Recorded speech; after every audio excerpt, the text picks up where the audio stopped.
Welcome to another Tech Tuesday. I am your host, Matthew the Body Kemmetmueller, reporting to you live from the center of the volume photography universe, Minneapolis, Minnesota. So one of the things that I tried to do when we kind of started this series was I wanted to make sure that I connected with people that were familiar with the SPAC family and kind of understood who you guys were and people that I felt understood our industries and our needs. And I wanted to kind of explore different technology as it's coming out. And today, when I was going through my list of people to reach out to, I want to reach out to a dear friend of mine, a guy I've known for a very, very long time, and a super, super knowledgeable son of a gun. I'm going to bring JC Carey to the stage. How's everybody doing? That was that was not quite a Knight's Tale kind of, but it was pretty good. It was pretty good. Thank you. JC and I go back, more than a decade. At least, yeah. Yeah, we go back a long time ago, back when I was just a lowly wedding photographer, trying to make my supper, photographing the newlywed. And JC's been a guy I've relied on over the years for some advice on how to use kind of the technical side of the camera equipment. And he's been very helpful to me in that regard. And now he's working with Westcott. And so a few years ago, I was shopping and looking for new equipment. And this is like right when we were getting big. And I had to place an order for like 40 lights or something like that. And a lot of people were using a different lighting company. I reached out to JC. I kind of said, I'm shopping. And these are the things I was looking at. And he introduced me to the Westcott line. And ever since then, it was the best sale he's ever made because he gets a big charge from me every year as we keep adding to our stable of equipment. But I wanted to bring him on today because there's been some stuff that's kind of new in the Westcott world. And I just kind of wanted to talk to you about it and figure out kind of some things that I haven't even played with. But I was excited to see what it's been doing and how it can help photographers and everything else. Cool. Go ahead. What do you want to talk about? I'm just going to let you run this whole thing. You want to talk about all the newest best stuff, or you want to talk about the old best stuff? What do you want to talk about? Well, so we did. I mean, I think over the years, I think I've placed 2 or 3 pretty big orders for the Westcott 400s. And so I have a lot of the original FJ 400 lights that came out, and we love them. And in fact, I was just talking about how, like in a good way, how surprised we were because we've had these lights now, and some of them we've been running, was it 4 years? And yeah, and the batteries are great, and minus the idiots like myself who drop them every once in a while. Other than the normal wear and tear, they're cruising. But there's kind of been some new additions to the lineup, and specifically the one that I think is really interesting is that 800. So can you kind of talk to that? Yeah. So the original FJ 400 came out going on 6 years now, and one of the questions that we always got was, when will there be a bigger light? When will there be a bigger light? And, there were a lot of people that said, well, why don't you have a 600 like some other brands do? And, there was a simple answer to that, was that if you put the same modifier on some other brand 600 and our 400, there was only a 0.2 of a stop difference. So to charge somebody for that and have all that big difference was like, well, why should we do that? We were waiting until the technology came together where we could get all that consistency and the speed that we had grown accustomed to with the original FJ400, but put it into something bigger without it being such a brick that it was going to challenge people to carry it with them. And this January we came out with the FJ800, and it's an 800 watt, strobe that has all the good stuff from the FJ400, but even more power.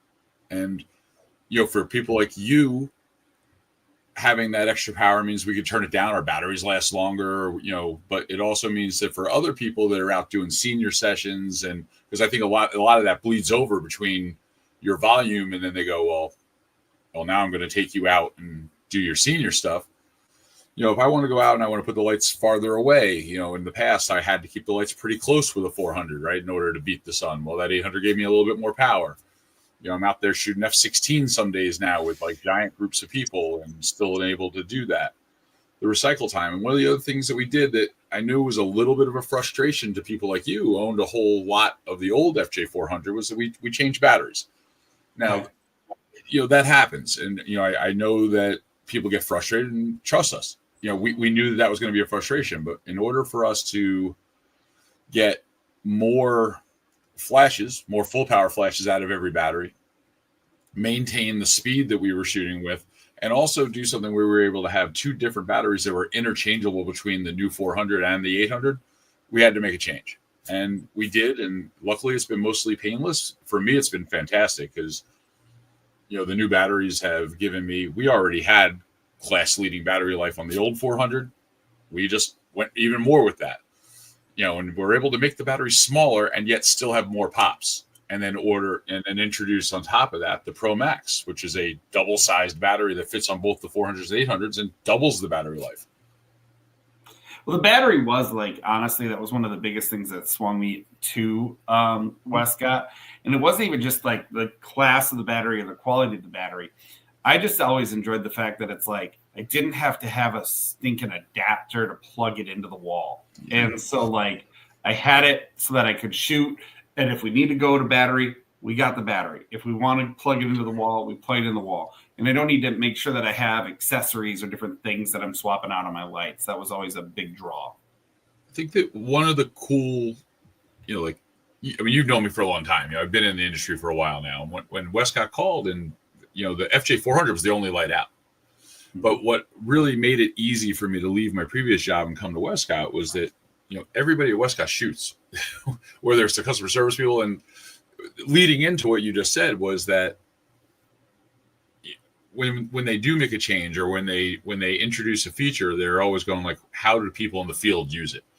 And, I'm in the field a lot, you've seen my work, obviously, and I'm out in fields, literally, not just in the field, but a lot of times in fields or in buildings or whatever. And it's great. But also even when I'm shooting, volume for, I do some stuff for the MLB, and I don't want players that are making $40 million a year to potentially trip over a wire. So having the ability to not have a wire is awesome. But having the ability for my rim lights, my backlights that nobody's going to walk near, to be able to plug them in and never have to worry about going to them during the day. Because once they're up there, some of that rim lights, I don't necessarily want to go up there and change a battery. My main light, yeah, sure, I can flip that out if I have to. But it's great to not have to touch those and not have to buy a whole other piece in order to go from AC to DC or vice versa. Instead, we just plug it in, trickle charge the battery, and it runs all day. Yeah. And so it's kind of interesting. So I know you know this, but I don't know if everyone who's watching does it. One of the things that we do that's kind of unique to our studio and our size is that everything we do, all of our photographers were based on a kit system. So Michael Rack from Artona, I got to see their place in Vancouver. I was so jealous. It was so well organized. They got such a great, their place runs there's a top-notch organization. And I'm walking through, and so they actually have a system, where they have a lot of work vans. And so you pull up and we're shooting this job today. Okay, now I know we need 5 cameras. Boom, boom, boom, boom, boom. We haven't gotten to that place. So what we've done that's unique is we actually assign a kit to all of our photographers. So we bought 3 of the FJ400s for all of our photographers, so they all had a consistent kit. And then we have at our studio, one of the positions we have is a senior photographer or a shoot lead, a site manager, whatever you might call them wherever you work. And those guys have 4 lights. Because they have an extra one in case someone at one of their shoots drops a light. So we didn't do backups. They have an extra camera. They have an extra light. So there's backup equipment at all of our shoots, but not everybody has a full backup set.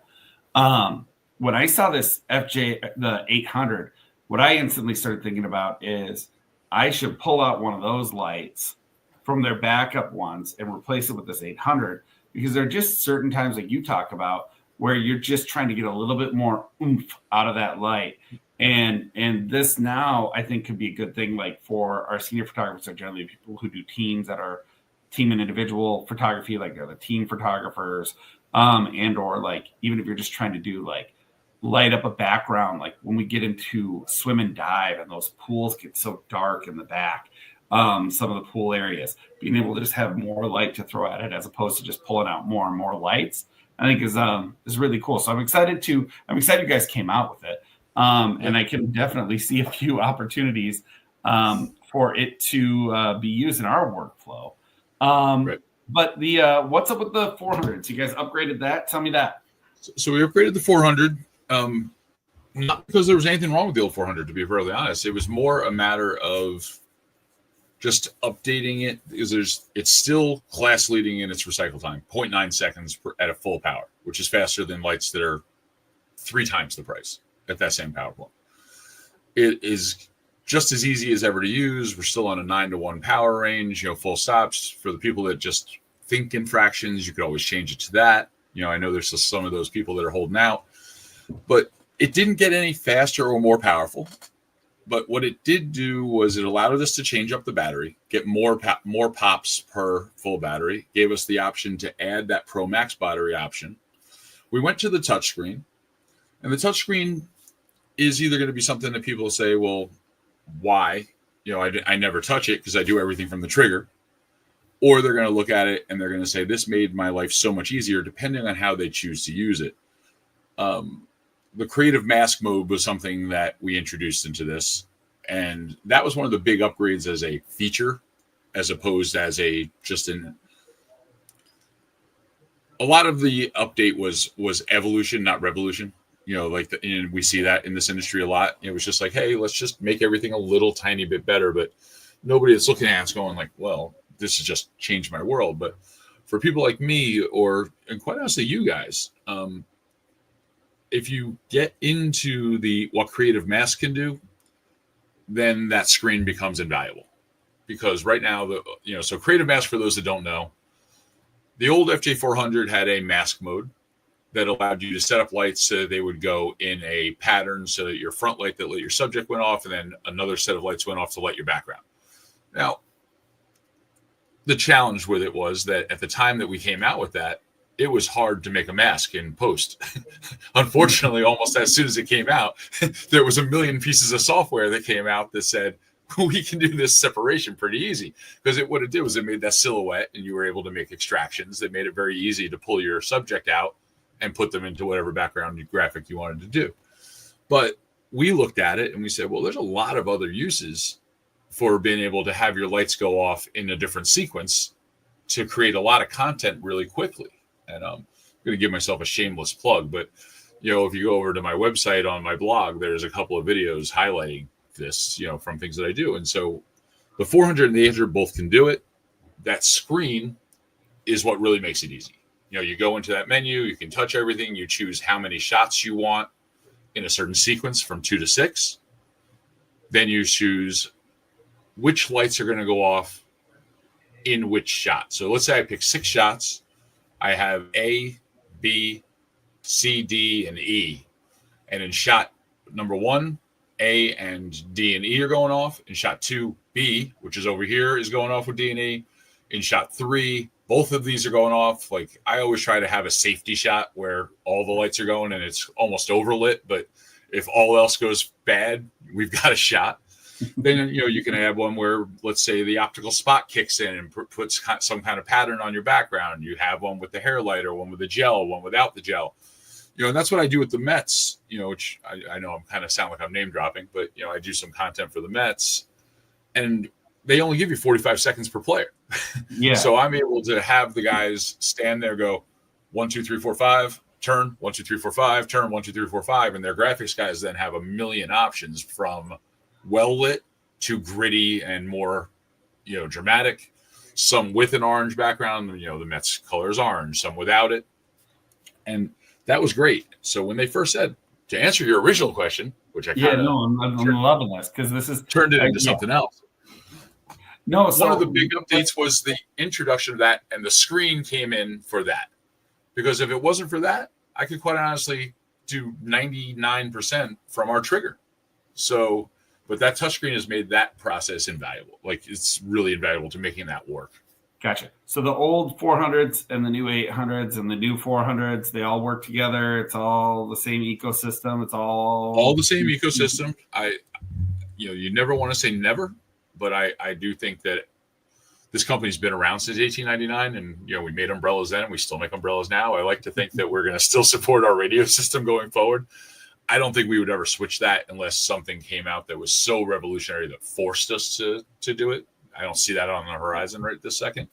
Well, the old 400s, the old 200s, the 80s, the new 800s, the new 400, all work together. The old 400s cannot be part of the creative mask right now. Okay. I'm not saying right now as a hint. I'm saying currently unavailable. I don't see any way that it could happen. But see, but I think like what you were talking about is actually something. Sometimes I look at these, like I go on these Facebook groups, man, and I see these photographers, and you and I know that like back in the day when I was when it was like me and two homies that worked here, and like sports was like a side hustle for me, and schools were never even something we considered doing. We used to have like, I think, a really good understanding of high level in camera artistry that we were able to execute with our customers because I was a real working photographer, and this is what I did for a living. I think I was pretty good at it. And as we've sped up and kind of transitioned from that craft photography stuff into the volume stuff, there's some of that gets left behind, unfortunately. And so sometimes I see these people in these Facebook groups, man, and they're doing these incredible media days, like with these high school kids. And I'm like, oh my gosh, that looks like so much fun.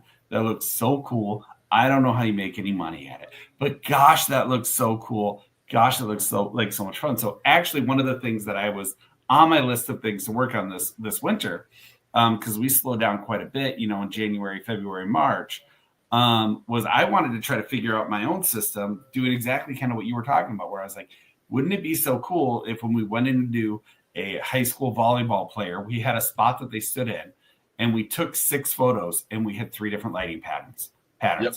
and we had distinctly that high-end craft look without sacrificing the time and without needing to have the knowledge or skill to set it up for each individual player, like still being able to have that roadmap that we do now, and what kind of modifiers we put on the gels. I think it's brilliant. It gets me, like, that's the kind of stuff that gets me so excited, because I'm like, how can we do these high-end cool portraits in a short amount of time? It's awesome.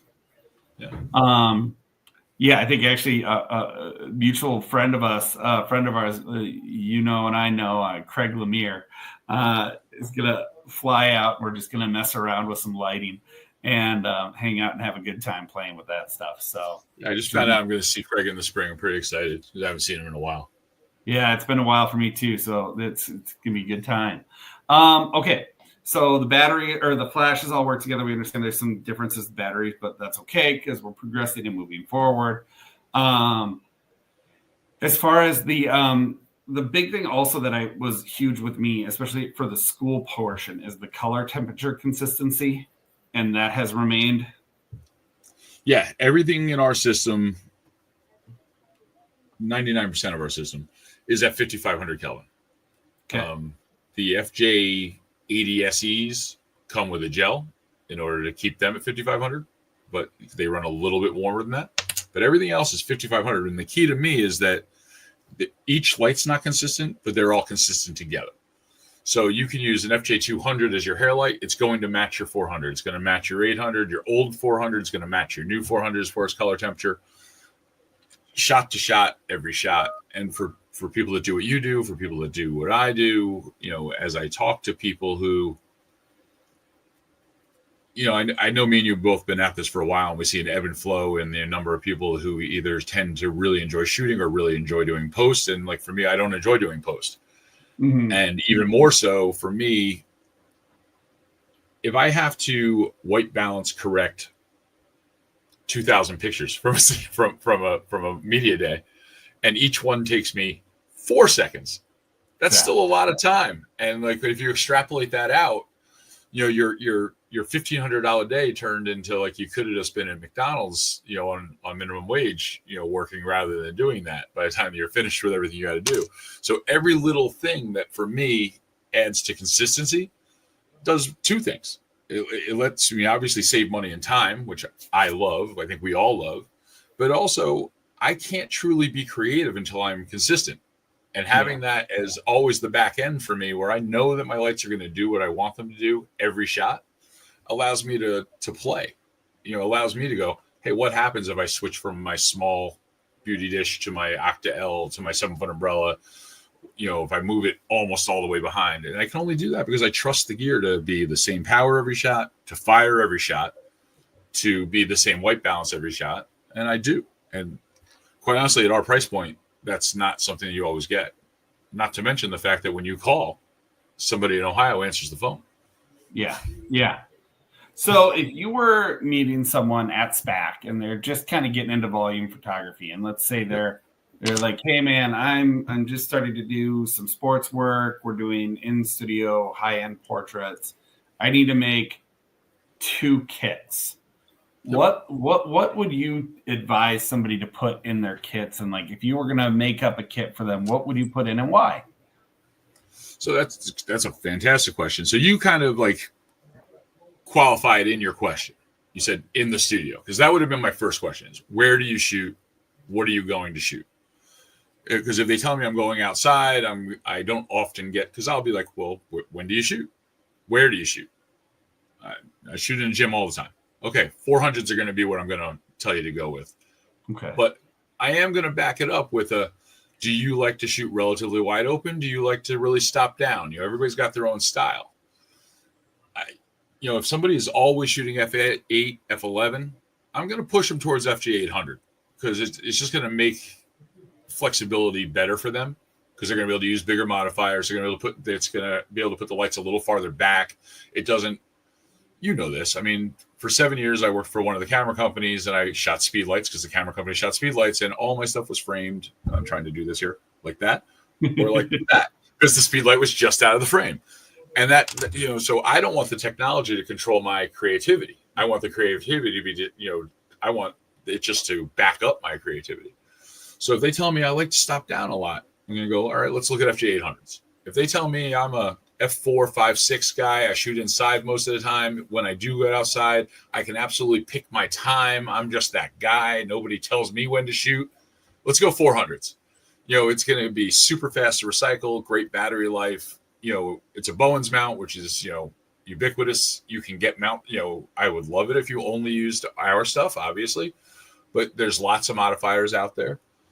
But if they tell me, hey, sometimes I get stuck shooting at 12 in August, 12 noon, or I really like putting the sun right behind my subjects, or I like really big modifiers, or I'm doing a lot of group shots where I'm doing a lot of 7-foot umbrellas and I understand inverse square law and fall off. Well, then I'm going to say, let's look at 800s and you tell me whether or not you're willing to carry this. It's 7.5 pounds. And at the grand, it's really light for what it is. The other lights that put out that much power are heavier. Okay. But it's a big load for somebody who maybe isn't Yeti sized like you and I. Yeah. So, I think it's a perfectly sized light personally. And I love having it. There's 2 in my car all the time. I'm not telling you where that is, but you can. It's always out there. What are the must-have accessories though for Westcott? For me, the Pro Max battery is a must-have. Every one of the lights, whether it's a 402 or an 800, comes with the regular Pro battery. It is a fantastic battery. 550 full power flashes on the 400, 250 full power flashes on the 800. That's great.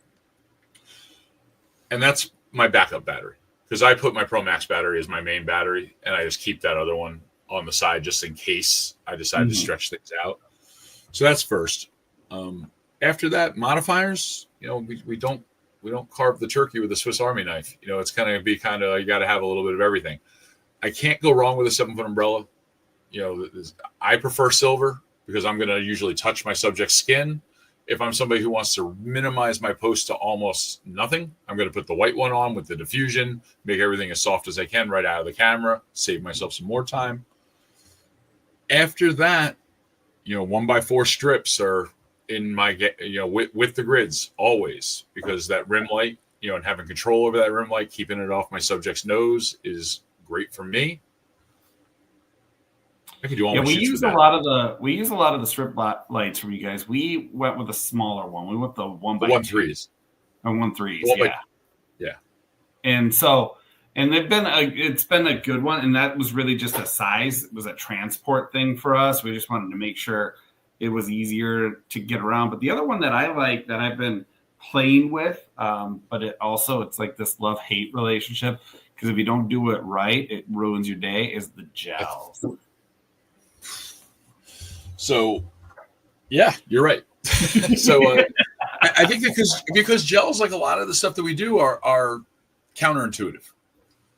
I think a lot of people think, oh, let's turn up the power and really make that color pop in, when it's backwards from that. You've got to turn down the power, and the gel color only hits the shadows. Yeah. Because, and I know I've been in this boat where I'm going, hey, I'm going to put a blue gel on this side, an orange gel on this side. I'm going to put a light here so that I get some good clean light in the middle. Well, duh, whatever this light hits, that gel doesn't do anything. It just turns into nothing. And I look at people like Lindsay Adler. I look at people that are really adept at using gels and go, all right, let me go backwards on that. And that was that piece of advice that clicked in my head. The gel only affects the places that aren't lit by my normal light, my 5500 Kelvin. And I was like, duh. Whether I'm throwing it on the background or I'm throwing it on their skin or I'm throwing it on, some sort of accessory in the shot, if I add white light to that, at best, I'm going to get some really light pastel version of it. But more often than not, I'm getting nothing. So the gel's got to be the only thing hitting where you want it to be. And having that underexposed is going to make the color richer as opposed to the other.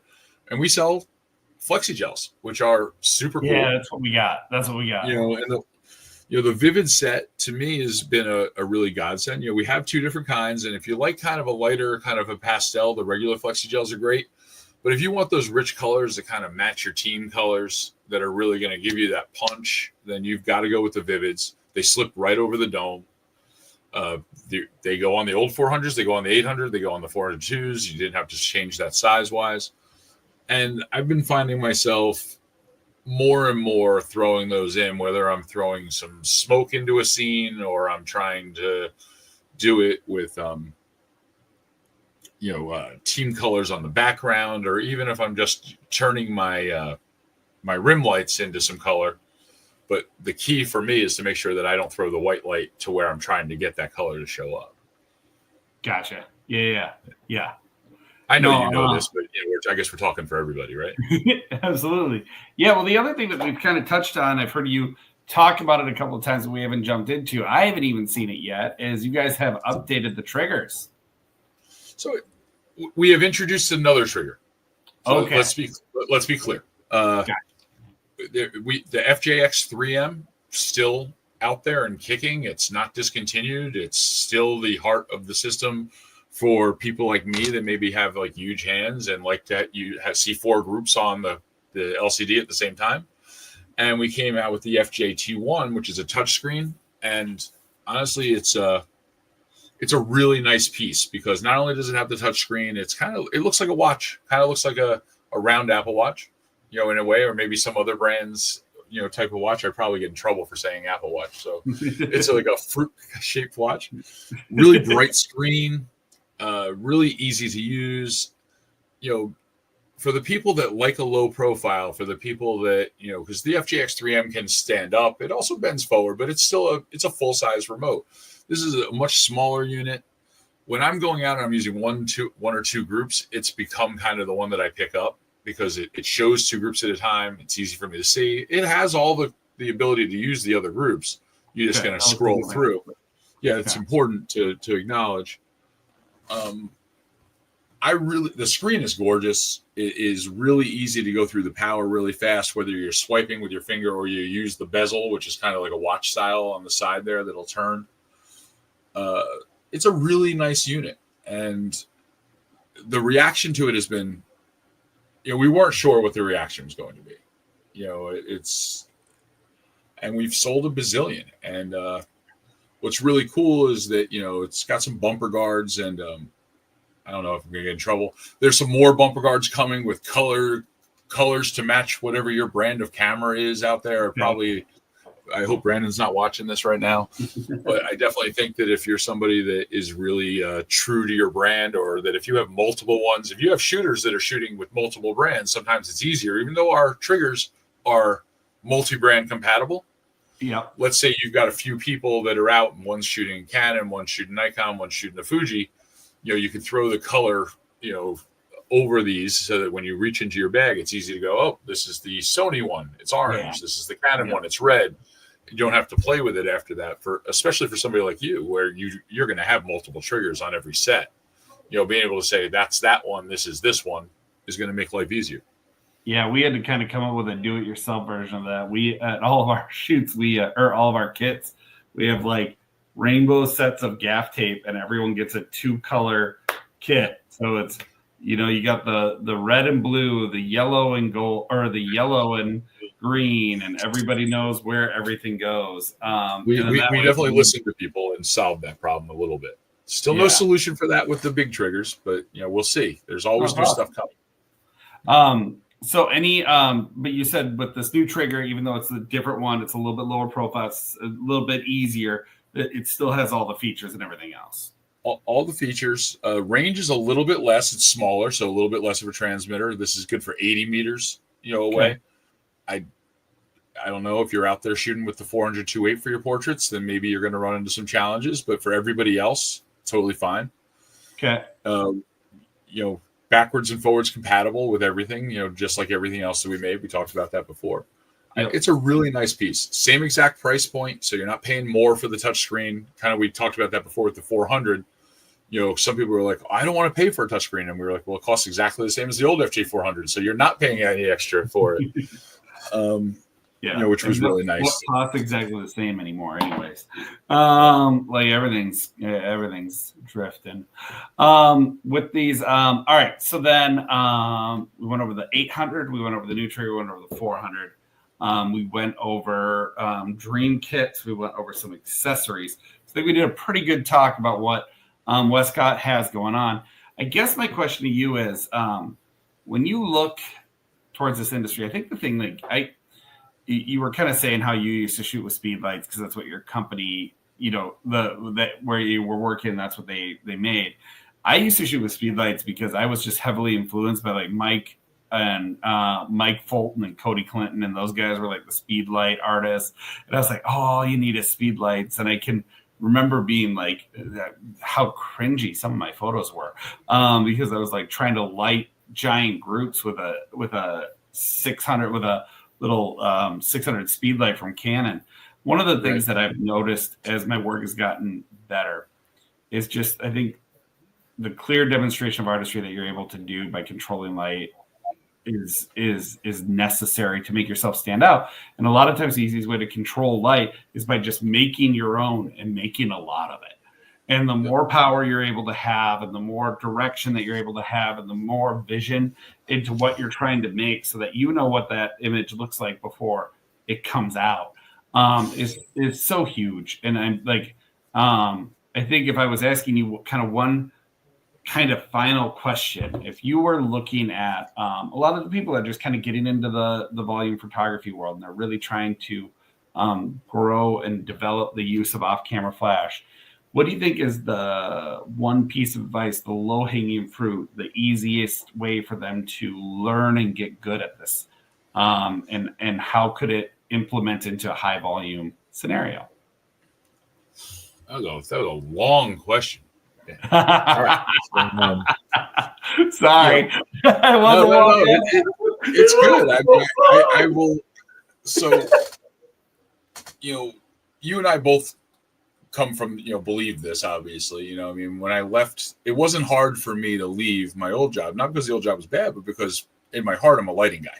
That's the thing that I believe in. There's no softbox for the truth that if you want to separate yourself in this industry, as a photographer, you've got to learn to make pictures and not just take pictures. So lighting is a big part of this, right? I think that just the idea that, you've got photographers out there in 2025 that still think that they can wait for good light and make a living doing this is kind of scary to me. obviously people are gonna say, "Oh, you're biased. You sell lights." Well, yeah, I sell lights, but like you, I'm not. I don't make any money waiting for light, to get there where I can't show up at a client and say, "Sorry, today's just not the day. I'll be back tomorrow." That doesn't work. For me, it clicked for me when I realized that I'm already a photographer. I already understand. Hopefully, obviously some new people, they got to fail forward into knowing even this, but we've got ISO, we've got aperture, we got shutter speed, right? We know that we can make a picture with no lights. And what's amazing is that there are people out there that the minute that a light comes in, they seem to forget that they already knew how to make a picture, and they start trying to work backwards from the light and all that. And when I teach my class, from Fear to Flash, that was a plug. When I teach from Fear to Flash, I tell them the most important thing I can tell you is that every lit picture is 2 separate exposures. It's the exposure that you pick with your camera settings, and then we're adding the light, and that's a different one. I see so many people that, and you probably run this, and I think it's a big part of why you tell your people, do not change these settings because these settings are important. The number of people who they go, "Hey, the subject's too dark." What? And I go, "All right, so what should you do? Change the aperture?" I'm like, "No, you just change your depth of field." Well, so what? Well, so now when the ball gets put out or when they turn their head, well, now their eye's out of focus. Like, that's a creative choice, right?